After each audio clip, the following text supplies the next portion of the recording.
It's me again with more content, phone-related content. That is, I have some new additions to the collection, but I'll also make an update as for these four phones in particular from my last couple of videos.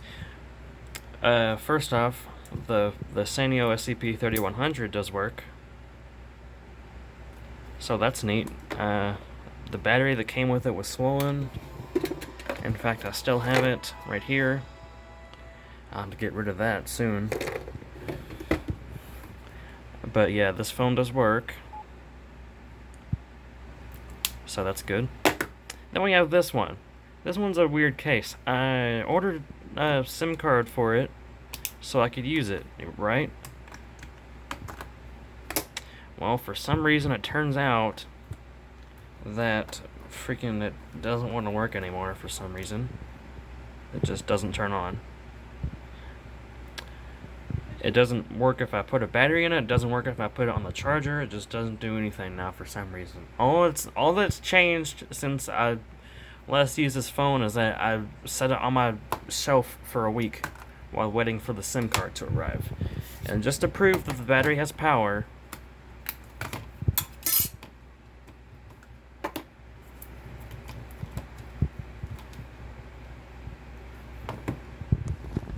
there it is on my Motorola L7, and it's powering on.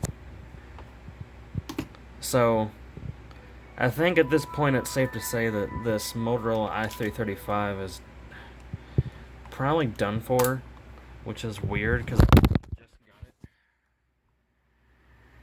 got it. I powered it on like one time, or multiple actually. I had to check and see if it was unlocked, and of course it's not. So the SIM cards I have wouldn't work in it, which I expected would be the case. Okay, now this phone.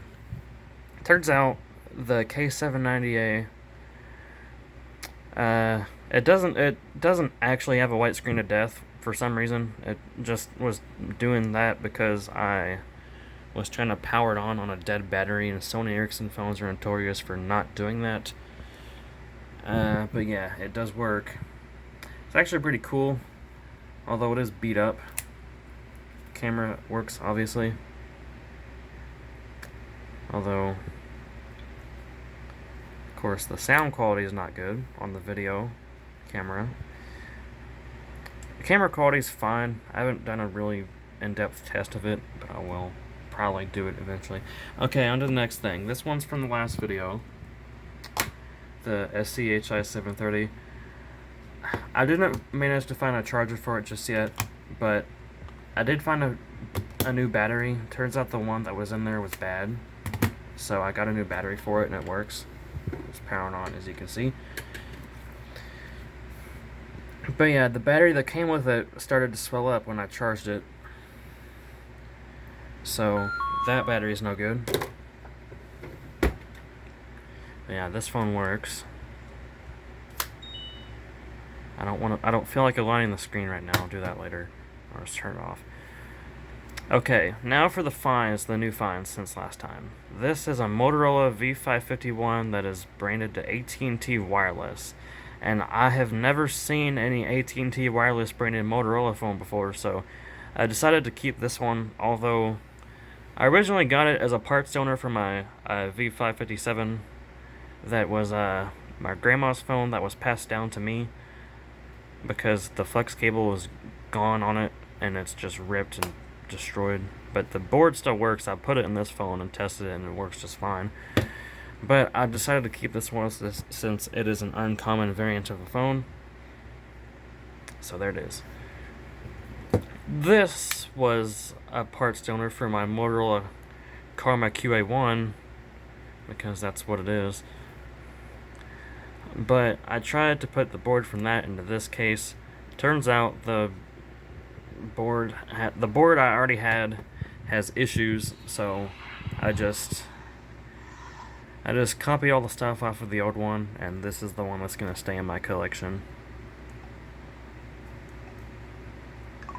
Doesn't have anything on there.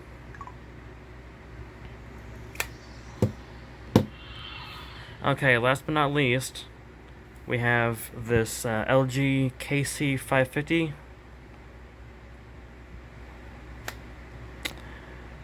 It is actually not the first Infineon LG phone in my collection. I had an LG Neon years in the past, but I sold it because I wasn't a fan of it. This one kind of suffers the same issues that the Neon has. That's sluggish and the buttons are uncomfortable.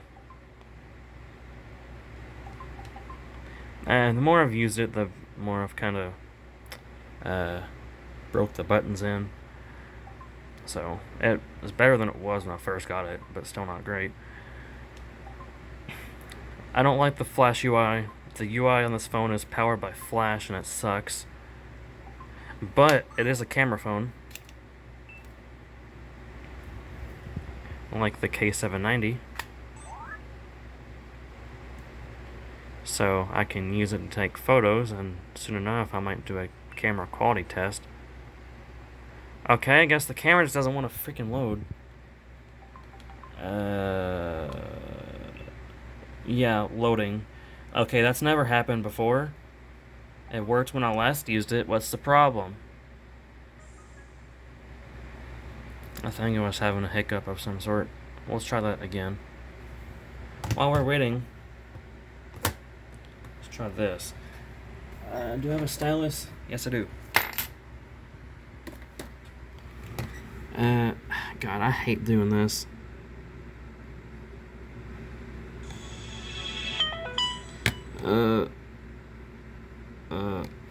I'm not concerned about accuracy. I just want to get this over with. There we go. Freaking tutorial makes you do every time you power it on, because I will make this known that this is not specifically exclusively a phone. It is pretty much nothing more than a Windows Mobile PDA with a phone component added onto it. So it behaves more like Windows Mobile PDAs of the era, and that includes having volatile memory instead of flash. So if you remove the battery, it erases everything. I'm not a fan of that, but it is what it is. Okay, let's try this again. Hopefully it works this time. Oh, it's loading. Whatever that means. Yeah, I expected the camera to actually launch. It should. Maybe it just needs to sit for a bit.